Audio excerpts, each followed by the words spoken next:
Hi friends, it's Sarah from Ruffles and Rainboots.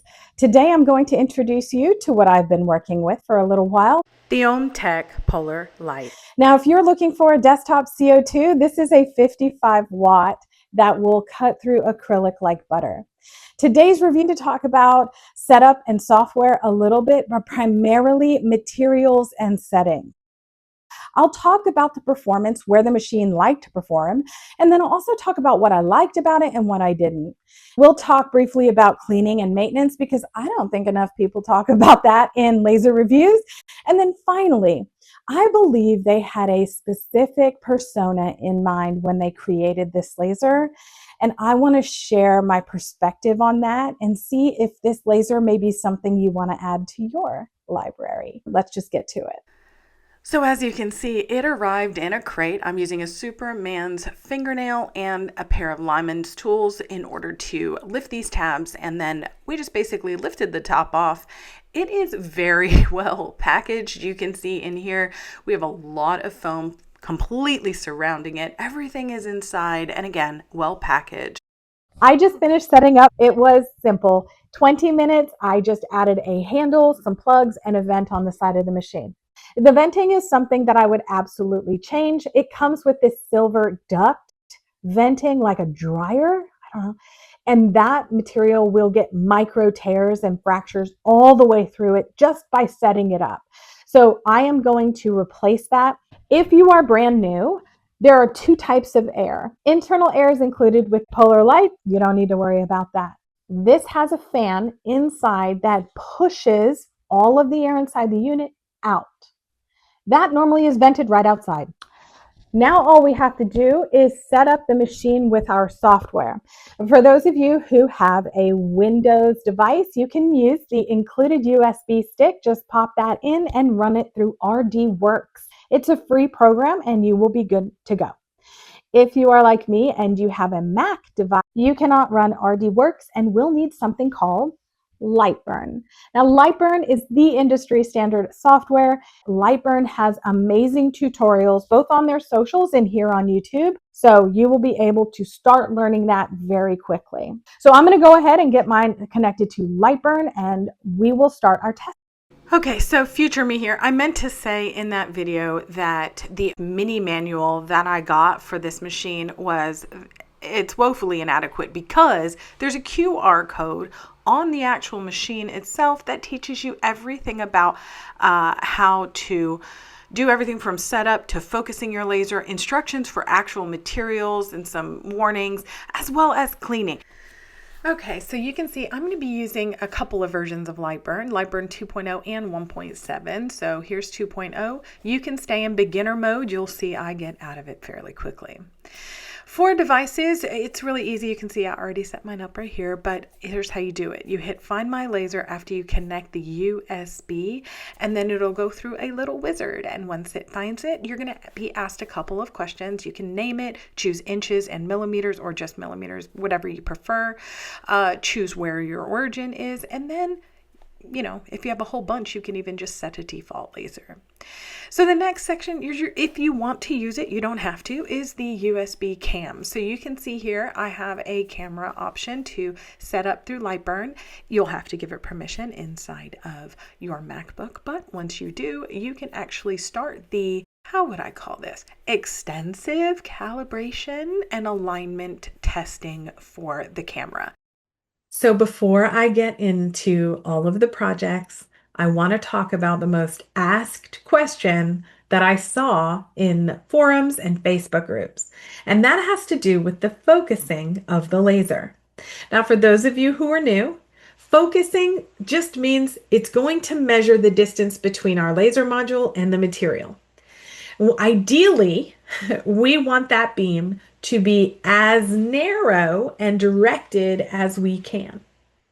Now, if you're using RDWorks, you just scan the QR on the top of the machine, scroll down to that section in the PDF and follow instructions. For those of you using Lightburn, I'm going to show you how that works. Now, if you're new to laser processing, we also do something called defocus the laser. And what that does is it takes our skinny little beam and it widens it or makes it a broader beam. Now you may think, why would we want to do that? There's really only two use cases that I use, which I think are the most prevalent. The first is to cut through dense or thicker material. And then the second is to change the way the laser interacts with certain engravings with material. So I'm going to show you two ways you can do that with this laser as well. So inside of Lightburn, I am going to move my laser module. Let's say I'm going to start it here. And what will happen is the entire module will move directly over the material. That's the first step. Then inside Lightburn, you're looking for the Move tab next to Cuts and Layers, and you're looking specifically for this Focus Z button. Once you select that, the laser module will descend from its housing and tap down on the material, retract, and have auto measured that distance for you. From Lightburn, you can go ahead and process as normal. Now let's talk about the two ways to defocus. The first is find something that is similar to your desired Z offset and measure with calipers. So basically I'm looking for something that's about 3 mil. This will work. Now what I do is I place that directly on top of my material. I'm going to move the laser head over the material, and then I'm going to use that autofocus just using that extra piece. Now I can remove it and process from there. And the final way is to just go into your Cuts tab and double click. Inside both line and fill, you'll have a Z offset right here. Now it may look a little different for those of you in a beginner mode, however, you still have the ability to set it right here in the system. Okay, so it was at this time that I started running material tests and setting up my own. Now this one is designed for the higher power lasers. However, I'll put a link to a great one below. So my first project cut out cleanly, have a little bit of cleanup. So I just popped over to my second easy project. I'm going to do all three. I'm going to do sort of a light engraving, a dark engraving, and a cut. And just to see if my parameters on that test, that second test, were really good or not. So this is not a Lightburn tutorial. There are tons on the internet as well as on Lightburn's social medias and their YouTube channel. So the first thing we're going to do is that focus, and then we're going to go ahead and send this to the machine. And you can see this is real time. This is sped up a little bit. Obviously that's scoring. And then when I pull this out, I have a little, sorry, I'm knocking my camera all over the place, but you can see I have a little bit of soot on the edges, but I do like the color, that nice little reddish brown of the basswood, but I really like how that dark engraving came out. And then let's see if I have soot. Barely any, but I will have to clean up this with a little bit of rubbing alcohol. Now the back we can elevate, no problem. That's just from the honeycomb. So as a reminder, save all your files. You'll never know when you need them again, but this is how the keychain turned out. Now, because we've done a successful project, I have the confidence and conviction of somebody on fire. So I'm going to go ahead and run some material tests. If you're new, I'm going to put down a material test in the comments section or in the description box. I had to run a lot of clear acrylic in this machine just because I have a lot of clear acrylic products. So I wanted to run a couple of freebies while I was doing this review. I got some orders that I had to ship. So you can see here, everyone starts with the same thing. We're always going to focus our material, and then we're going to put in our settings. Make sure you get them in the right order, and then you just make sure everything is there, whether or not you want air on the engraving, etc.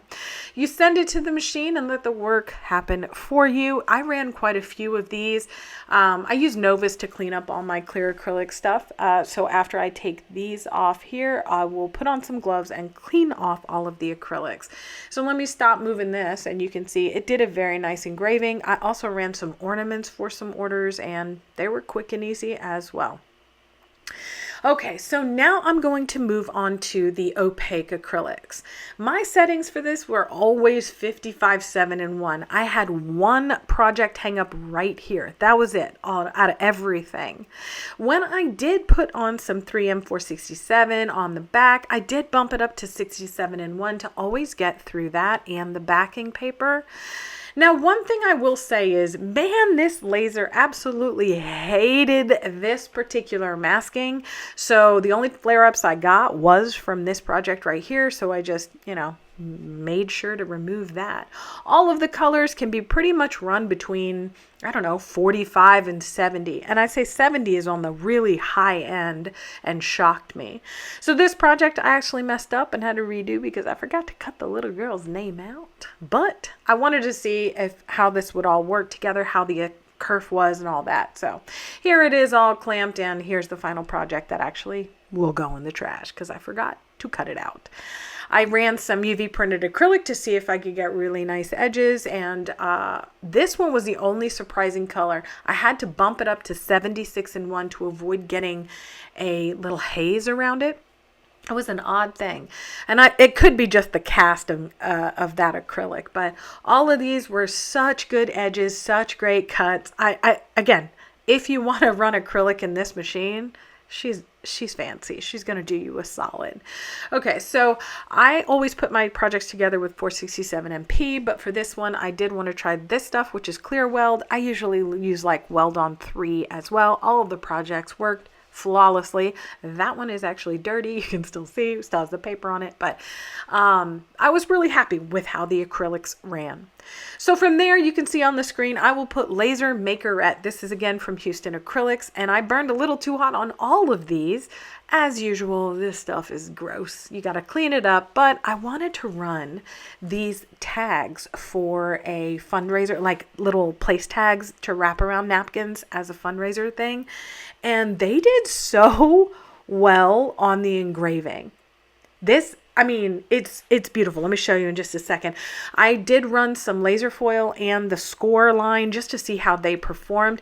It was really easy to clean up the foil. It was really easy to clean up all of these. I used a little LA Awesome. You can use Dawn Just Soap, but these are always dirty. This is nothing to do with this particular machine. Very happy with that engraving, and it took no time at all. Then I moved on to some of the woods that I use. This is just 3mm walnut ply, and I'm going for a golden engraving for a particular product. Not this one, but I had that leftover laser foil, so I might as well put it on here.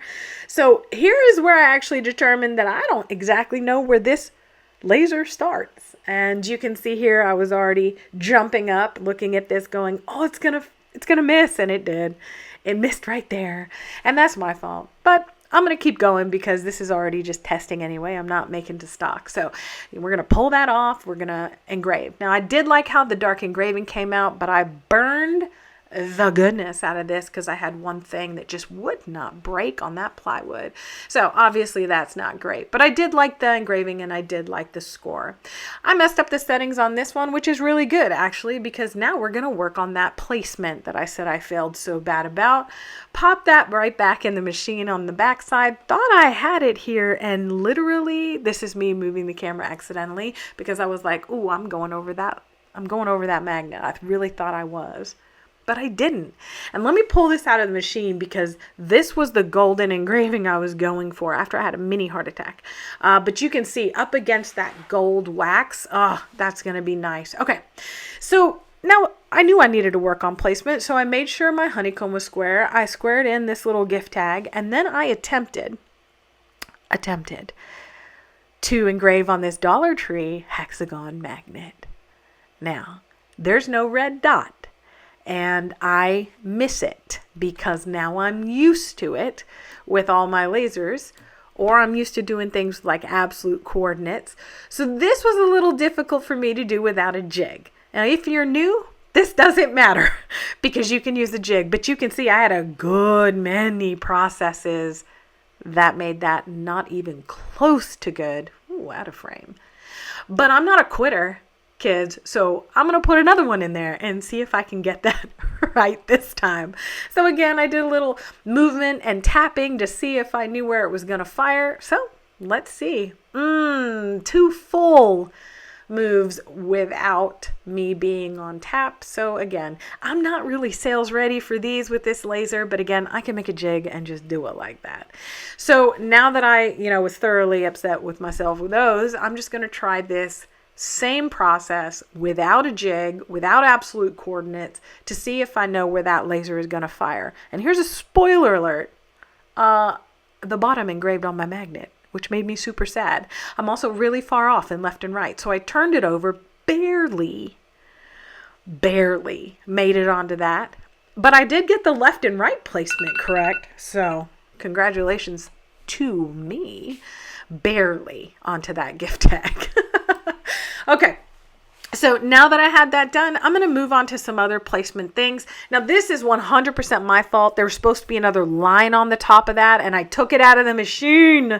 I did that. That's my fault. But I wasn't really happy with the engraving anyway. So I thought, oh, let's just try and let's just fail. Look at me and my placement.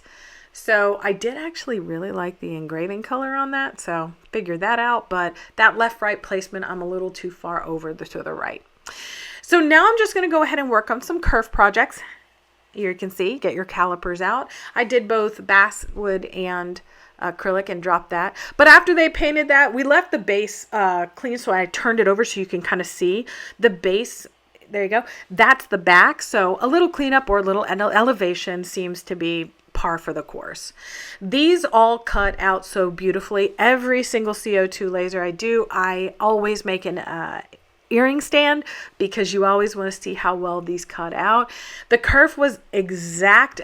This worked really, really well. Now I went through and made a whole bunch of wooden stuff. I made, scrap projects with wood. I also varied my measurements or my parameters for things like this, where I'm doing scores and engrave for paint fill. Performed really, really well.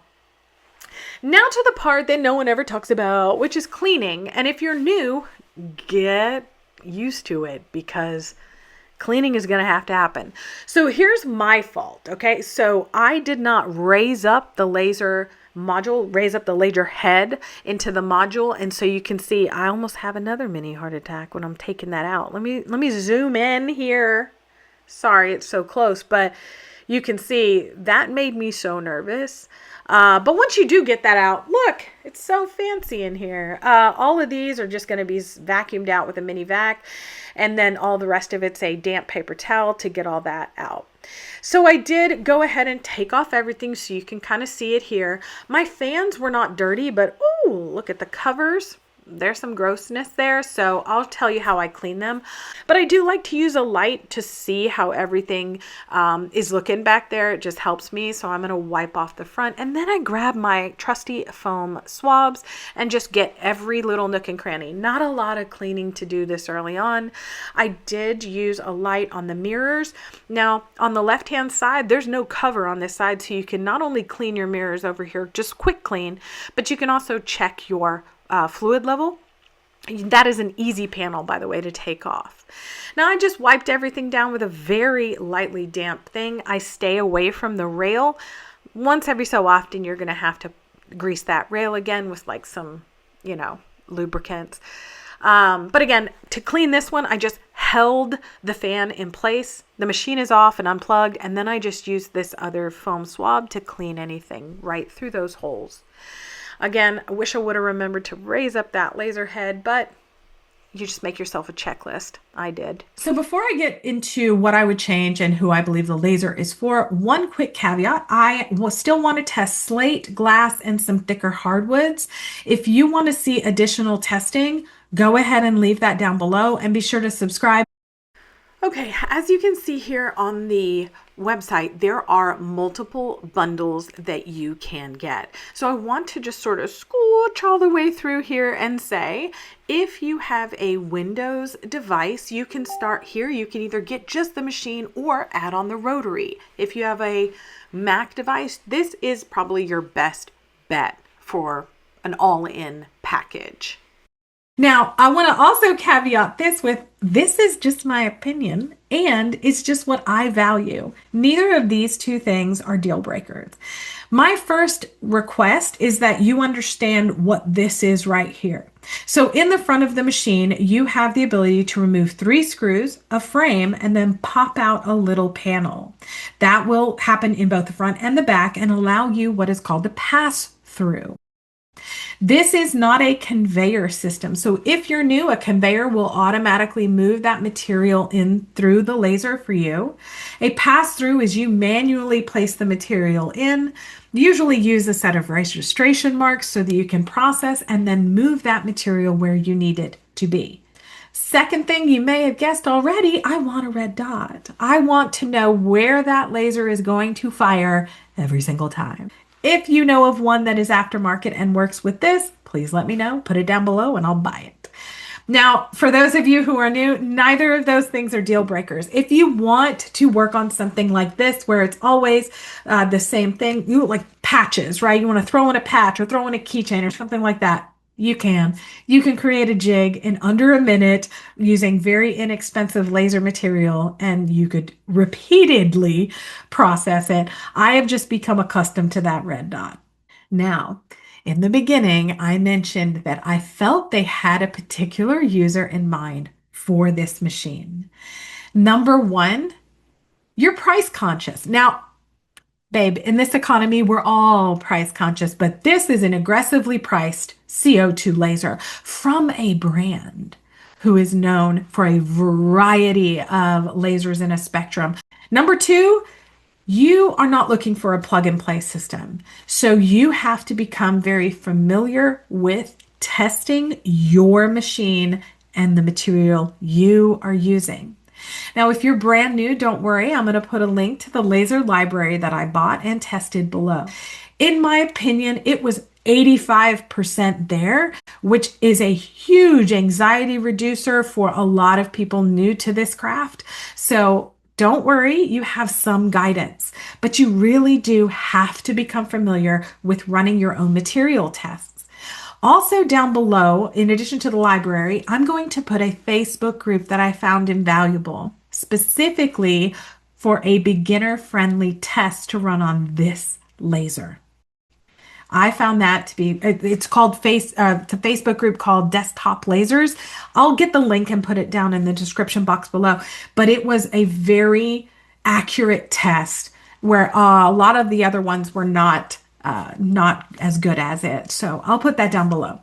And the final attribute, I think, is you are not seeking a high production laser. As I mentioned, my laser liked to operate slow and low, which means a low power and a slow speed. That doesn't mean I didn't test it at high and faster speeds. It just meant that my production and my post-production levels were better at that lower power and slower speed. So I want to make sure that you understand, if you're looking to pump out 300 ornaments, you get an order at 8 a.m., you ship by 3 p.m., this is not your laser. But if you're willing to A, make for stock, and B, you're willing to sort of expand your offerings here, this is a great laser. Polar Lite, 55 watt CO2 laser, performed exactly as I thought it would. I will put a link to this below. That will be an affiliate link. And as I always state, it is not my job to sell you a laser. It is my job to show you what it can do. So if you have questions that I have not answered in this review, please leave them down below. If you click that link and you make a purchase, I could receive a commission. If you have any questions about that, leave them down below. Now, to wrap this up, thank you so much for being here with me today. Please like the video if you found it helpful and subscribe if you're interested in more content like this. Thank you for watching. Bye for now.